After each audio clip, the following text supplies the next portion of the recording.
Hi, I'm Dr. Marty Becker. You might recognize me from my frequent appearances on Good Morning America, the Dr. Oz Show, where I say I play a doctor on TV, but I'm also a practicing veterinarian. I practice at North Idaho Animal Hospital in Sandpoint, Idaho, and Lakewood Animal Hospital in Coeur d'Alene, Idaho. I happen to live on a horse ranch called Almost Heaven Ranch, and it sits halfway up a mile-high mountain in the very tip of northern Idaho. Sometimes in the summertime, it's so easy to go that mile off of the pavement up to Almost Heaven Ranch on that gravel road.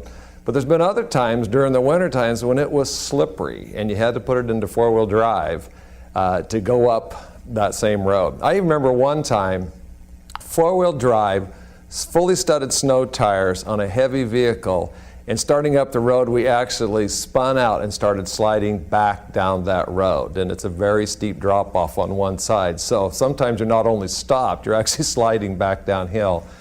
I've been a practicing veterinarian for 30 years. I graduated in 1980 from Washington State University, and often I think about veterinary medicine as climbing a mountain. And sometimes, you don't even know, you start out with one mountain. I remember starting out wanting to be a mixed animal practitioner. In the first hour of veterinary school, after listening to a lecture from the dean, I switched to a different mountain. Based on his talk, I became a companion animal practitioner. I, like you, have had those days of smooth sailing where the climbing was very easy. Matter of fact, it seemed downhill. Everybody was saying yes to recommendations.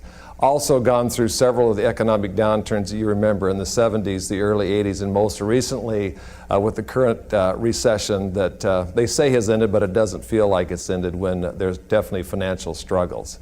So hopefully we're going to give you some tips today about climbing not my mountain, but climbing your mountain. What to do when you slip. What to do when you need to go stake off and throw a line to somebody else that's faltering behind to get them up to the level you are.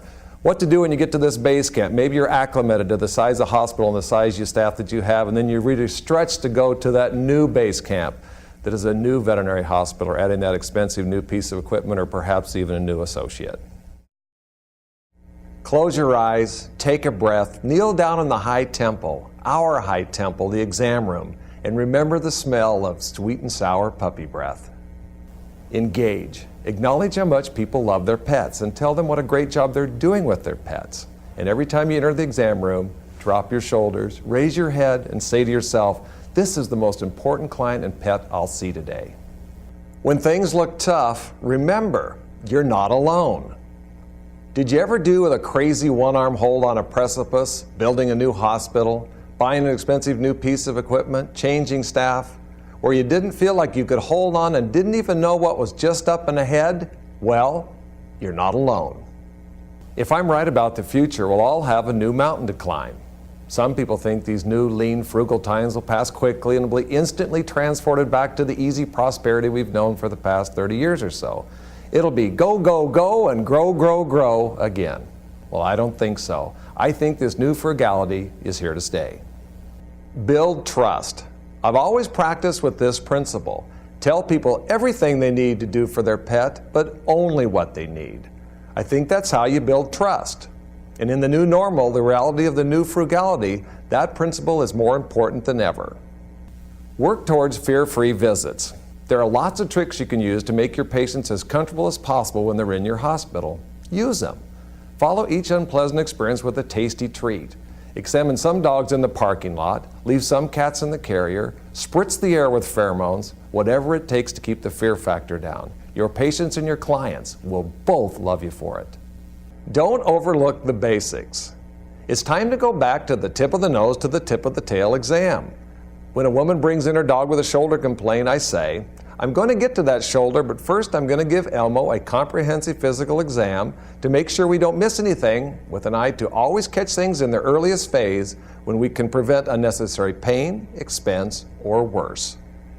Find a way to get to everything. I always run out of time in the exam room. I know you can't imagine why. People jokingly say I'm brevity challenged, which I am. But when I do, I tell the pet owner I have prioritized the most important instructions. Do you mind if I contact you later, a call or email, when I get a break and fill you in on the rest of what I want you to know to keep your pet living a happy, healthy life?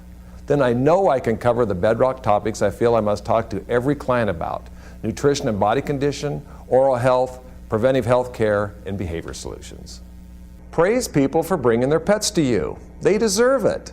Talk to pets in the exam room and tell them they're lucky to have a mother who loves them so much and takes such good care of them.